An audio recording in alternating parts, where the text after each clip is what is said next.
Welcome to Lofty Pursuits and Public Displays of Confection in Tallahassee, Florida, where we make hard candy. Since Flag Day is upon us and the 4th of July is in the near future, Jessica and I decided to bring back the Old Glory design, our American flag candy, for the holidays. And I thought it might be fun to back up the video with the U.S. Army Blues Band, the military's own blues band.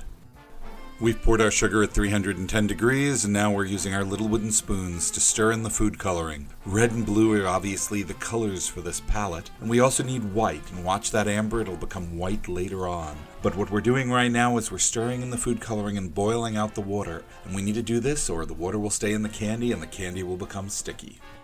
The white powder you see on top of the candy is citric acid to add some acid back into the flavor. The flavor today is the flavor of the 4th of July to me. That's blueberry and strawberry shortcake. And we're going to capture that in candy because a 4th of July picnic is my strongest memory of the 4th of July. And that's what I'm going to bring to this. The alternative flavor was canvas, the true flavor of the American flag. And I thought, since our candy doesn't have 50 stars, it only has 15 in there, we can have some flexibility with the flavor as well. Now we have our palette cut apart, but there's no white. We have an amber instead of white, and we need to make it white. And we do this by taking it over to our candy pulling hook. And I'll pull the candy on the hook bunches of times, trapping air bubbles every time. Each one of these air bubbles reflect light, make the candy look white. It's a great way to add a color without any food coloring. The flag seems to be everywhere, and sometimes I take it for granted just because it's so ubiquitous. But the flag has a fascinating history. Back when it started in 1777 on June 14th, which is now Flag Day, the Congress passed a resolution about the flag. They specified there'd be 13 stripes alternating red and white. They specified a blue field with 13 stars on it. But they didn't specify how the stars should be arranged, or even if the first stripe on the flag should be red or white.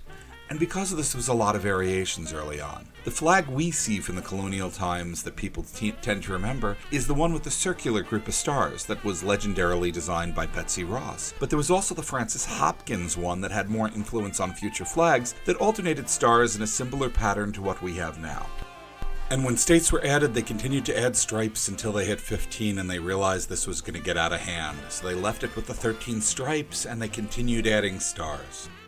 We're going to start with the blue field and white stars, and we're going to do this by taking a single cylinder of white candy and wrap it in blue. We're then going to pull it out and cut it into 15 parts and stack it. We're going to multiply the candy. This points out a nearly universal bit of flag design, that flags are designed to be simplified. Even if we don't have the 50 stars, the flag is still recognizable. And this is intentional. It allows not only a school child to draw a flag, but it also allows the flag to be recognizable from a great distance away.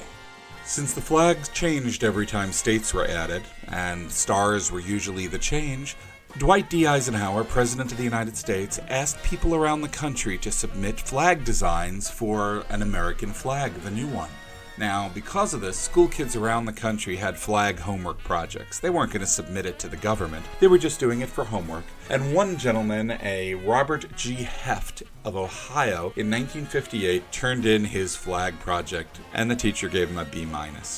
He said, "How can I fix my grade? I can't have a B-." He was a hard-working student. And the teacher said, "If the country picks your flag as the design, I'll raise your grade." So he went home and he sewed a flag to enter it in the national contest.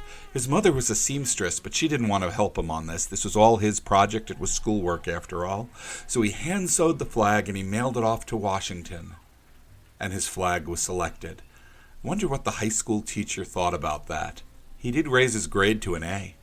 Imagine being a 17-year-old and having your flag selected. That very flag you sewed would have flown over the White House, the Capitol building, and every capital of all 50 states. That must have been pretty cool.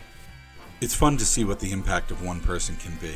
He spent his life traveling around the country and seeing his design in everything from embassies overseas to baseball games he probably attended. And this influenced him. He became a teacher himself, and even in the end of his life, he was giving up to 200 speeches a year when he died in 2009. But when he died, he still owned the flag he sewed when he was 17. Now we need to taper this log of candy and pinch it off so we can start pulling out rods of the sugar. This little lump we turn into a coil and we sell as unicorn droppings, but we only sell them in our store. We don't sell them online normally. If you'd like to try this candy for yourself, please go to our website, www.pd.net. You can also visit us in person in Tallahassee, Florida. We're right off I-10, and we'd love to see you. We've loaded our sugar onto our batch roller, and this keeps it heated and spinning to keep it round and keep it nice and soft for us to work with. Once we pull it down to the rods, it cools quickly and it becomes hard very quickly. We still have to keep it rolling until it hardens, but that doesn't take very long.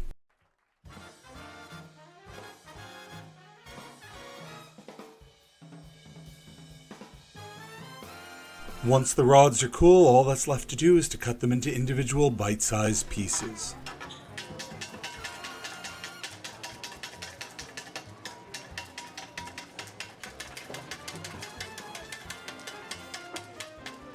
Thank you for watching our video. We really appreciate it.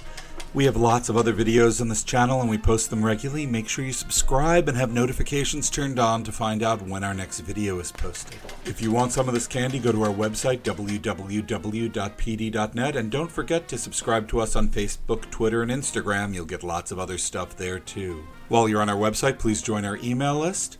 We send out notifications when we come up with new candy, and you'll be the first to know about it. We're located in Tallahassee, right off I-10, and if you want to come by, you can check us out. We don't make candy all the time, but we do make a lot of it. You might be lucky enough to catch us making candy right out front. Thanks again for watching.